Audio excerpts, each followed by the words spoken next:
Hey, it's Ian. How's it going? I'd like to talk to you today about selling a bunch of my MoFis and leveraging the money from that to improve my record collection, basically. Where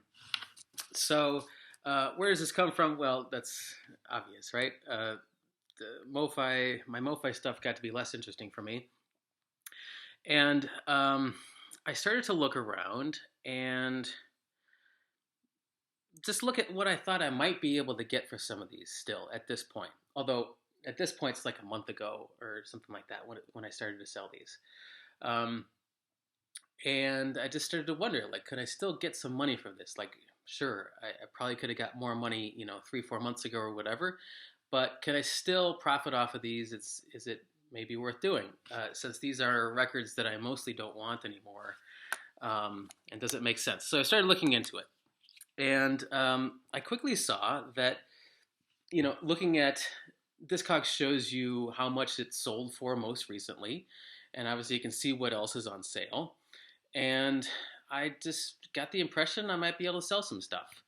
And so I listed my Miles Davis Bitches Brew for $163 and my Miles Davis In a Silent Way for $150. And I'd never sold anything before, so I didn't have any seller rankings or anything like that. And those got interest immediately. People messaging me with questions about them and stuff like that. They sold within 24 hours and at those prices. So I got $163 for Bitches Brew and I got $150 for In a Silent Way.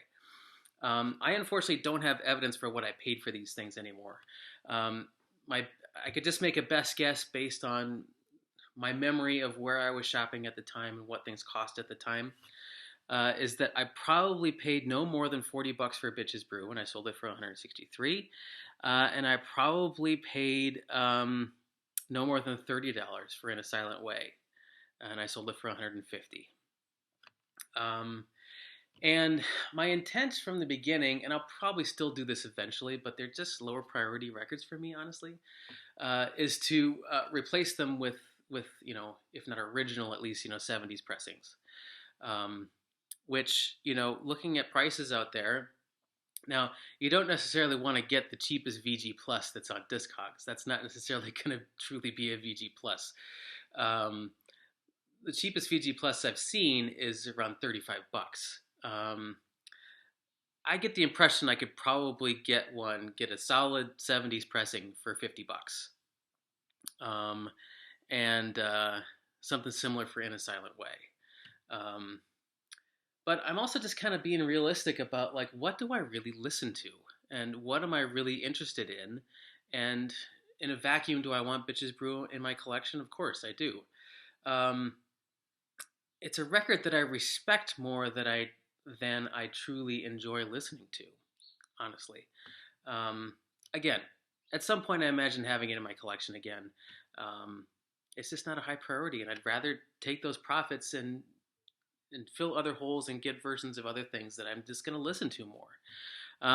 So that's how it started. And then on to the Dylan. I listed, let's see here, Bringing It All Back Home. So I had the monos of Bringing It All Back Home, the MoFi Double 45 monos of Bringing It All Back Home, Highway 61 Revisited, and Times Era Changin'. Bringing It All Back Home, I sold for $109. Highway 61 Revisited, I sold for $109. Times Are Changing, I let that go for $59. So for $277, I sold those 3 records that I probably paid between $100 and $124. So 3 records, more than double my money total.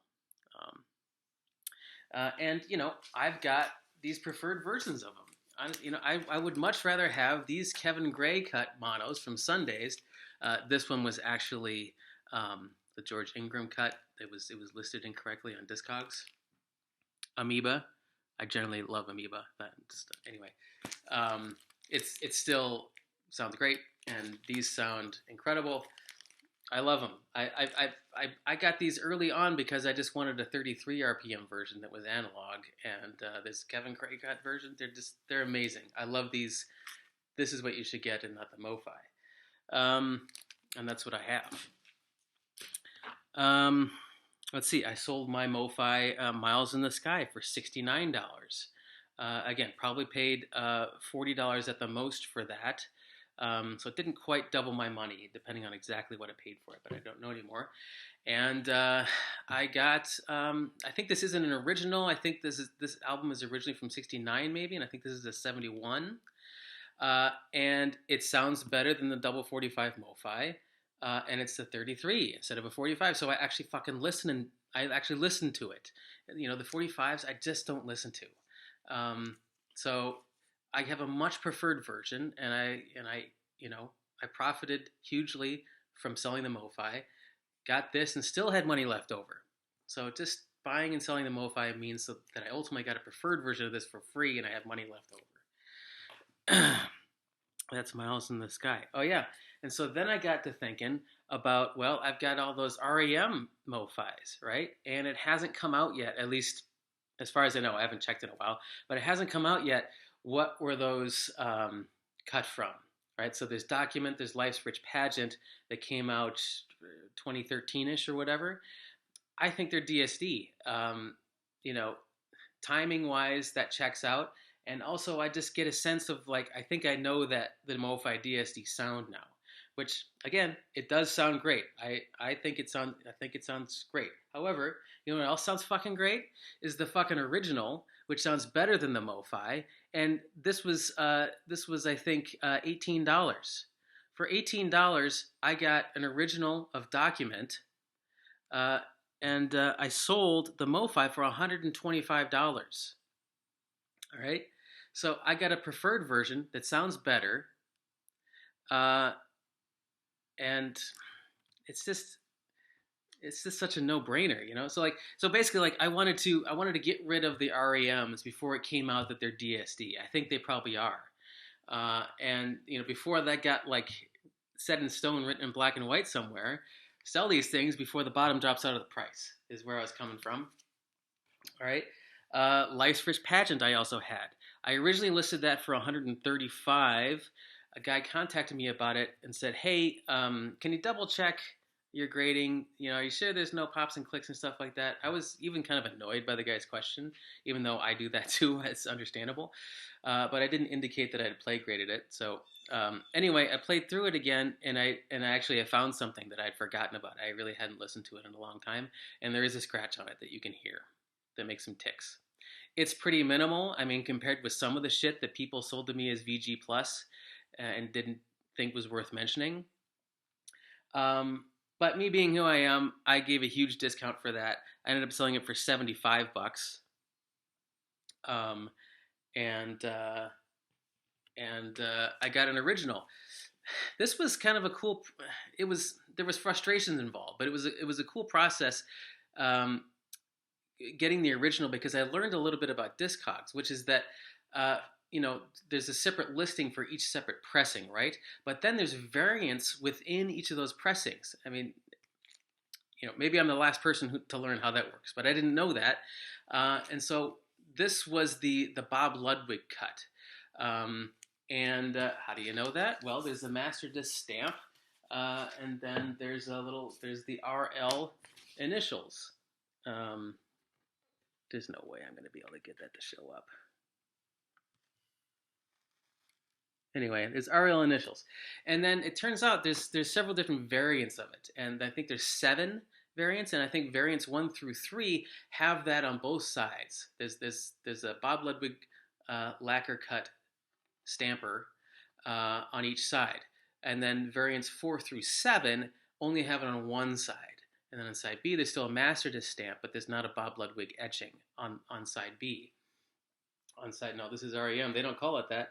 On side, on the supper side, rather than the dinner side. So it took some figuring out about all that. I ended up getting a one-sided Bob Ludwig cut. It sounds fucking great. It blows the MoFi out of the water. and it just begs the question: why does MoFi exist? What is the point? You know, and it made me think back. I'm going to digress a little bit here. It made me think back about like what is the original sort of business model of MoFi? The original business model of MoFi is superior sourcing, right? So in the early '80s, when you look at how records were made, you know, probably the original pressing, that's the only one that's most likely to have been cut from the original master tape. Maybe not even that one was, but if one was, it would have been that one. And everything else was probably cut from a copy, likely even an EQ copy. That's another aside that I think I learned from this that I'll try to remember to get to in a minute. But anyway, so MoFi is like, hey, we're going to cut from the original master tape, not some copy. Who knows how many generations of copies that is. We're going to cut from the original because that's going to sound better. All good, fine. The next thing is super quiet vinyl.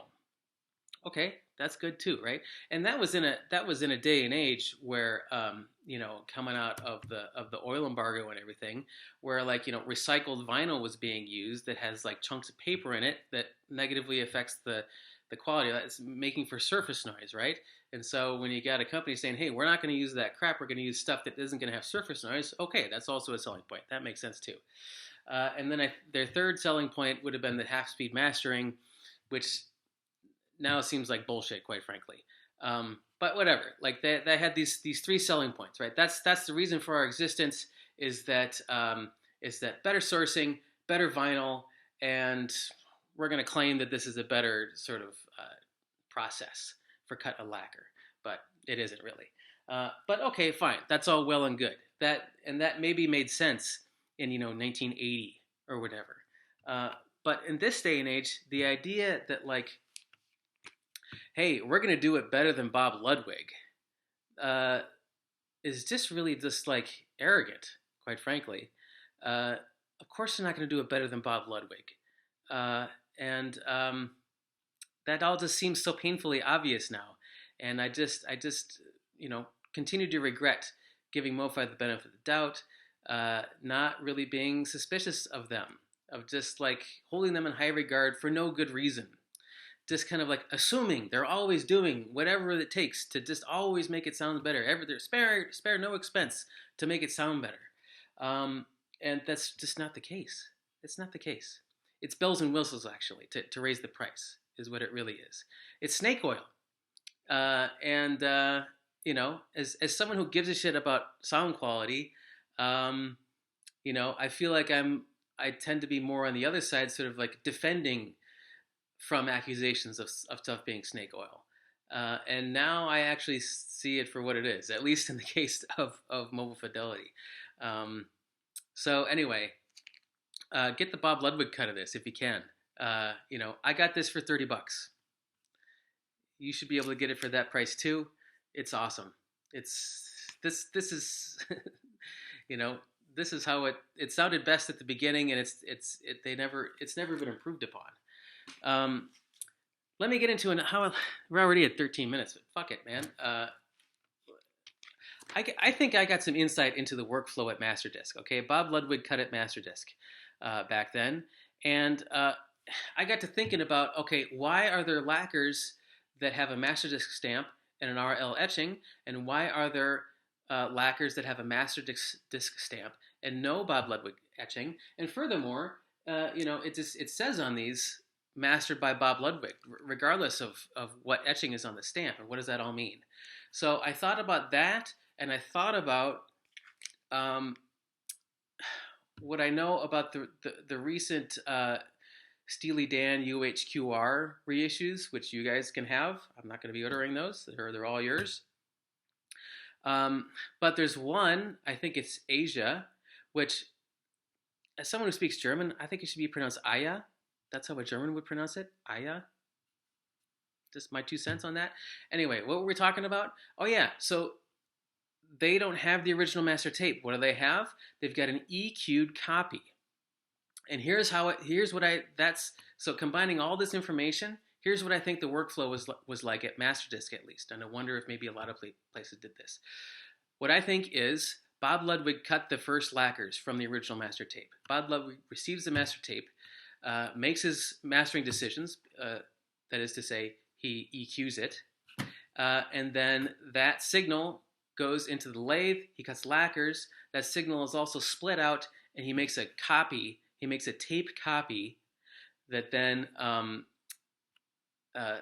sets those mastering decisions in stone. Basically his EQing goes to that master tape, and also level adjustments.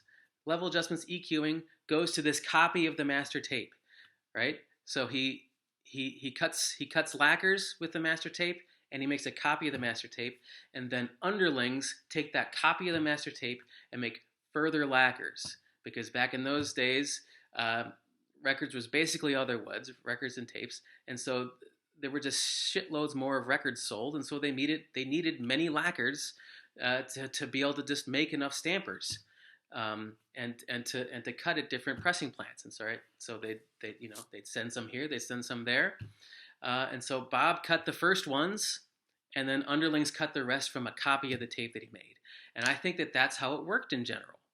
Is that like the main dude, it's usually a dude, would cut from the original master, but also make a copy, and then underlings would cut from the copy, and also make copies to send around the world, right? How is it, how can a German edition of this also be mastered by Bob Ludwig? The way is they received that Bob Ludwig EQ'd copy of the master tape in the mail, and then Germans cut their own lacquers from Bob Ludwig's EQ'd copy. And so that's why they can say that Bob Ludwig mastered it, because he made those decisions. They just cut it flat in Germany. That's how I think it worked back in the day. That doesn't really mean anything. That's what I've come to conclude about all this, and I just think it's interesting. Okay, okay, so that was Miles REM. Oh yeah, so I sold some more Miles. I sold 4 and more for $64.99, for $65, and then I sold Field of Kilimanjaro for $60, and I've already got that. I've already got a '60s copy of that, so no need to replace it. Again, so I sold it for 60. I probably bought it for 40 at the most. So at least a 50% profit I made. Coffee sip. All right, and then the thing that kind of like made me think, whoa, maybe I better slow down here, is I sold On the Corner and My Funny Valentine for $45 a piece. So a profit, but not much of a profit. Probably. Well, those are single disc, so I probably paid $30 at the most. So I got at least a 50% profit on that, maybe even a little bit more. But I did have this sense of like the market's going down and down and down and down and down. And the early ones I was lucky to sell for still at high prices. Could have been even higher months ago, but still pretty high for now. And maybe I better just hit the TO button on selling the MoFis, because I'm just guessing. It's just kind of a bet I'm basically making at this point, is that at some point they're going to come back into favor. At some point, people are going to look back and say, actually, got all emotional back there for a while, but they sound pretty fucking good. I think I'd like that. And so I've got 3 Miles Davis records left that I've just taken off the market. I've got Milestones, I've got Jack Johnson, and I've got one more I can't remember. Round about midnight. And I just decided I'm just going to take them off the market. I'm not going to let them just sit there and get stale. I'm just going to take them off the market. And there's some Dylans that I just never decided to sell. Because they just, even from the get-go, it just didn't look like I could get prices that I was that excited about. So Basement Tapes, Planet Waves, one more I can't remember that I'm just hanging on to. That 5 years down the road, 10 years down the road, pennies will no longer be in a bunch, and can just sell them for good money. That's what I'm hoping. We'll see. So hanging on to those. All right, and oh yeah, one last one that I didn't decide to sell until very recently. 2 more that I didn't decide to sell until very recently. One is the MoFi Ziggy Stardust. Great sounding record. I was happy to have it. I had it for many years. I wish I knew what I paid for it now. I got it off of eBay very early on when I got back into record collecting in 2017, and I, you know, I think it doesn't suck. I just had the impression of just like, yeah, this just sounds analog. It's just an analog version of this record. Glad to have an analog version of this record. Sounds really good. But you know what else sounds really fucking good is the original, or at least contemporaneous. Actually, this isn't the original. This is a 1976 reissue, and this sounds at least as good as the MoFi. I think even a little bit better. The MoFi has a lot of bass in it. And so you might be tempted to say, whoa, they got a lot of bass. That's pretty neat. This has less bass, but this is more balanced. This is more like this is what it's supposed to sound like. This isn't like doing tricks, like, hey, let's jack the treble and the bass because we can.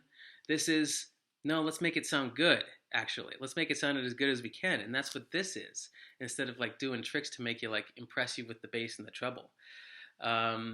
So I got this for $30, but I sold the MoFi for $120. Same with Murmur. I had the 1995 MoFi from the Anadisk era. I had long held that up as the best sounding version of that album. And at a certain point, I started to think, I don't know if I've heard an original. And that my being impressed with that was probably more comparing that to what I was familiar with, which was CDs. And I got original for $30, and it's better than the fucking MoFi. And the MoFi is great. That is a great MoFi, no doubt about it. But it's not worth the $150 I sold it for. I sold it for $150 and replaced it with the $30 original, which sounds better. Fuck me.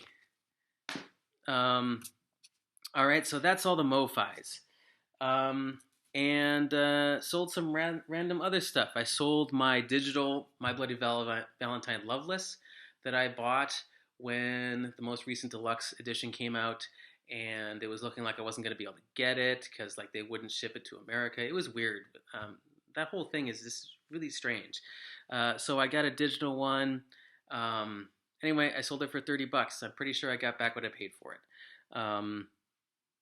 And then I sold a copy of. I had all these recent Sean McGee DMM Rush reissues, which in a vacuum sound great. They sound awesome.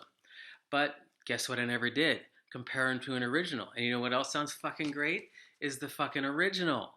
So I sold the Sean McGee cut for $50. I probably bought it for $20. Maybe $25. Again, I don't have evidence of what I paid for it anymore. So, approximately doubled my money, we'll just say. And then I got this for $20, and it sounds better. It's different, and that's what I don't like about the new ones. Really, is they sound great, but they sound different. Like they made this record, They presumably like approved test pressings and all. Like this is what was originally made, and this is what I want to hear, and it sounds awesome, super punchy, super realistic sounding. Like this is awesome. So I ended up going through and just like replacing all of my Rush and getting originals. This is the double Bob Ludwig cut. It was a similar thing. Is that there's single set of Bob Ludwig cuts, there's double set of Bob Ludwig cuts, there's non-Bob Ludwig cuts, even though Bob Ludwig is credited as mastering it because it's cut from a copy that Bob Ludwig mastered. Is what is my conclusion about that. I got a Canadian double Bob Ludwig for $20. Like that's the thing I'm kicking myself for is like I invested in all these reissues. I'm glad I've been able to profit so handsomely from these reissues. So like that's the flip side of this is actually it's been hugely beneficial financially for me to do this.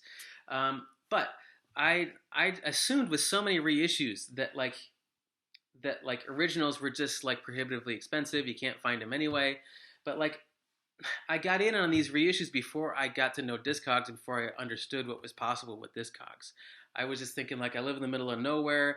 I don't go to record stores. I'm not going to be able to find these things. If I do find them, they'll be expensive. So I'll just get the reissues. Well, guess what? You can find originals, and sure, you got to deal with Discogs, and you got to deal with fuckheads out there that at best don't know what they're doing, but at worst are trying to like unload their bullshit on you.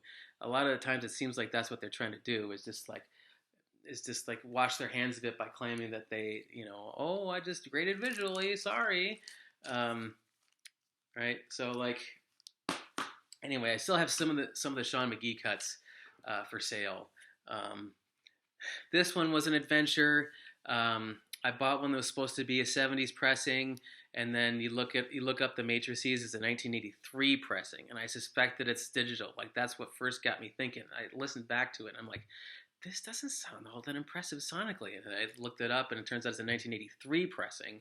And I think by then they were already digital because I know that their 1982 album Signals was digitally mastered. So I think they're already starting to do that. Anyway, I think this is a German original. It's fucking great.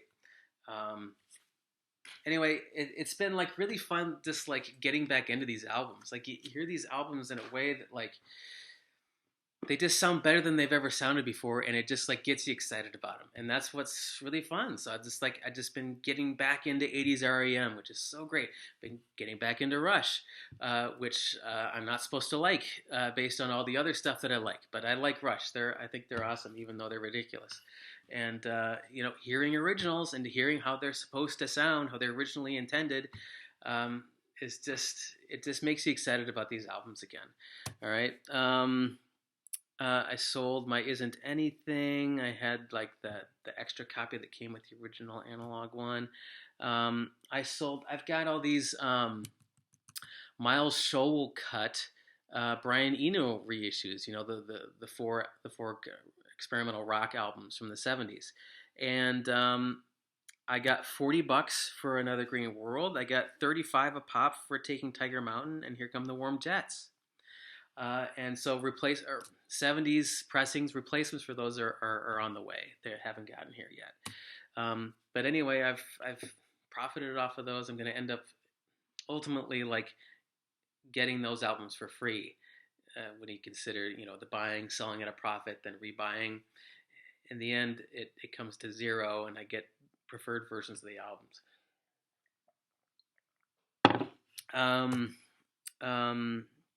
Yeah, Rush Moving Pictures. Oh yeah, Electric Warrior. I had the Ron McMaster cut of this, which isn't that good. And here's the Kevin Gray cut. This has even been repressed recently. That's how I have it. This will knock your socks off. It's the version. I guess the MoFi cut at 45 is all analog, but it's cut from a copy. And then this one here says cut from the original analog master, and it's a 33. So for me, this is the only one I'd ever want. I mean, I should, I should shut the fuck up because maybe the original is better, right? I haven't heard the original, but I love what Kevin Gray does. So I'm totally happy to have the Kevin Gray cut of this. Anyway, sold the Ron McMaster one at a profit. Sold it for $20. I'm sure I got it for 15. Shoot Out the Lights. I had a digital that I did a shootout of. I sold that at an amount where I think I lost a couple of bucks on it, but I lost a couple of bucks on it. I got this for $10. So in the end, it's still a better financial situation for me to have switched and bought this, which sounds better. Let's see. I had some adventures with this. So I sold my recent digitally sourced reissue. Those digital King Crimson reissues are great for digital. They're super three-dimensional sounding. They're like as digital reissues go, that's about as good as it gets. It seems to me. They're pretty awesome. But I wanted the analog original, and this is a piece of fucking shit that someone sold to me, claiming it was VG plus. Ended up just like taking a big discount on it and trying to sell it. Basically, this is only even you can if you want to look at my listing, you can see it. This is just it's basically good for the cover. It's a good cover. It's no splits, and it functions and everything. It's a VG cover with all the wear and everything, but like just like huge deep scratches on it. It's just unplayable. So that's the flip side of Discogs. It can be so fucking frustrating trying to buy and dealing with these fucking dickheads. Um, let's see here. I sold my Miles Smiles. I didn't bring a Miles Smiles over here, but I had a Kevin Gray digital cut. Sold it for $20. I'm sure I got it for about 15, so I profited off that. I have a preferred version of Speaker's Corner, all analog reissue, and I've also got a mono. Super happy with those. I sold my Guided by Voices Do the Collapse.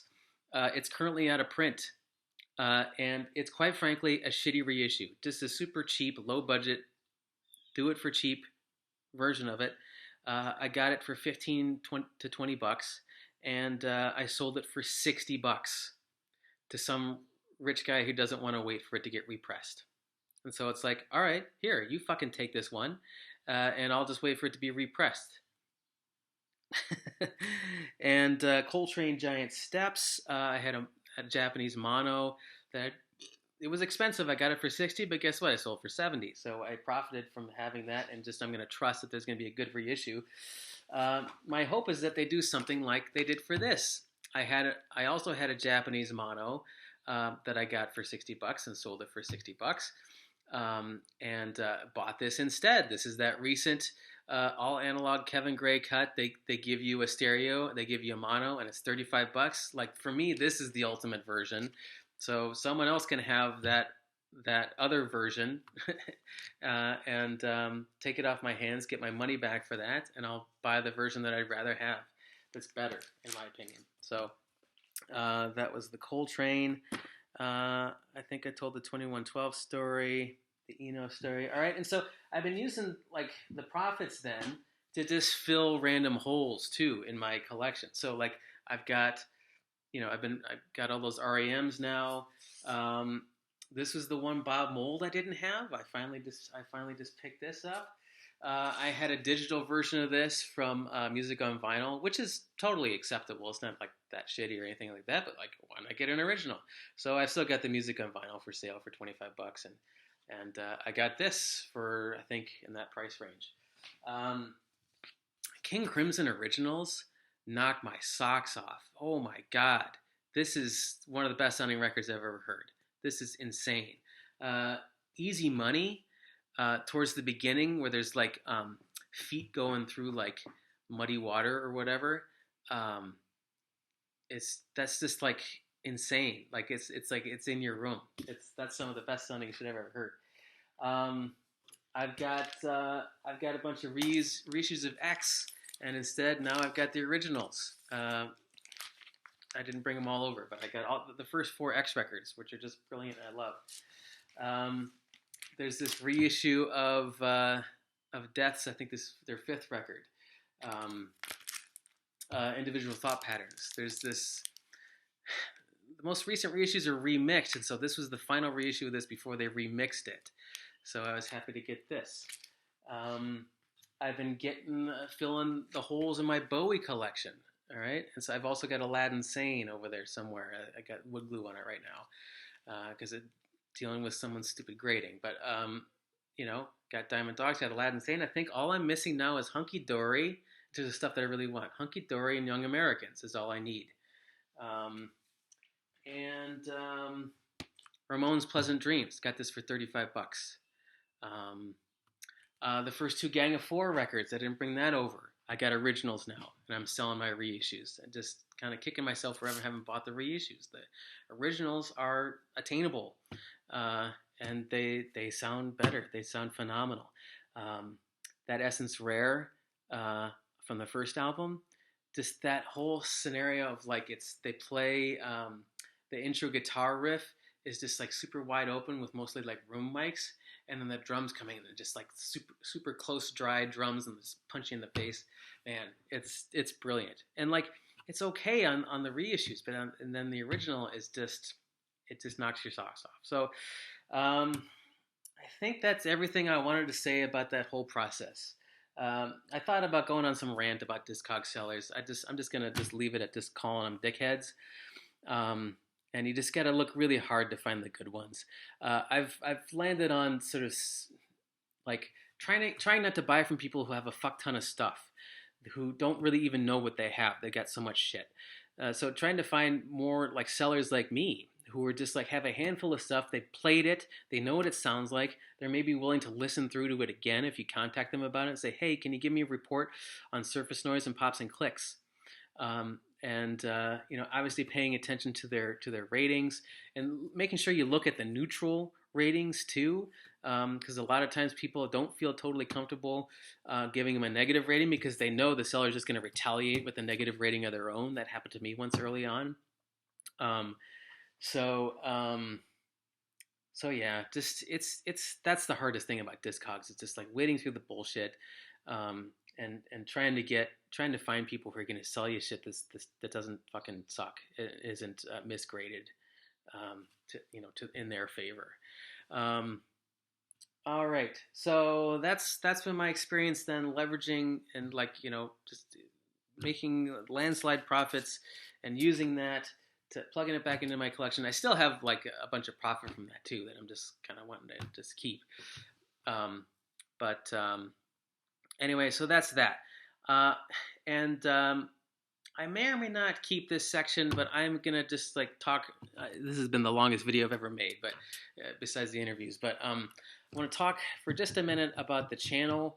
I just kind of want to acknowledge that I don't really know how to talk about this because I'm not trying to evoke sympathy or anything like that. I'm just trying to say that I'm just not that excited about the channel anymore. I just don't think about it much anymore. I don't have a lot of ideas. So I don't know how much I'm going to continue to make videos. That's really what it comes down to. I just had a lot, like the first half of this year, I was new to it. I had a million ideas and I made a ton of videos based on those ideas. And then I started getting this idea to do interviews, and that was really fun and exciting. And then I stopped being able to get interviews. I had a bunch of people give me like provisional yeses, but then when it came time to schedule them, like they'd disappear. So like I haven't been able to get interviews anymore. Stuff that I thought was for sure because they said yes already ended up falling through, and so that was disappointing. And anyway, I just don't have the passion for it, honestly, to just like keep fighting and trying to get interviews. Like this is this is just a hobby. When I gotta beg people, that just feels indignified, and it just is not attractive to me. Anyway, I'm not saying that I'm done making videos. I'm saying that I don't currently have plans to make more videos, and to the degree that I continue to make videos, it's probably going to be very sporadic and very rare. That's what it seems like from this point of view right now. Okay, it could be that all of a sudden, now that I say this in public, that I get a million ideas and I start making a million videos. It could be that I never make another video again. I really don't know what's going to happen, but I don't know. I'm grateful for all the people who've watched my videos and all the people who've subscribed to me, and I just didn't want to just disappear and not say anything. But it's all good. Everything's good. I just don't feel like it. It's really what it's coming down to. So if at some point I get the bug again and I start feeling like it again, I'll start making more videos. If not, then not. I can see myself doing the vinyl tag when that comes around again, for example. But that's just where I'm at with it for the time being. All right. Anyway, for anyone who slogged through this is so long. This is 38 something minutes now. So and thanks to anyone who slogged their way all the way through this. Thanks everyone for everything. I'll see you when I see you. No idea when that'll be. All right. Take care. Bye-bye.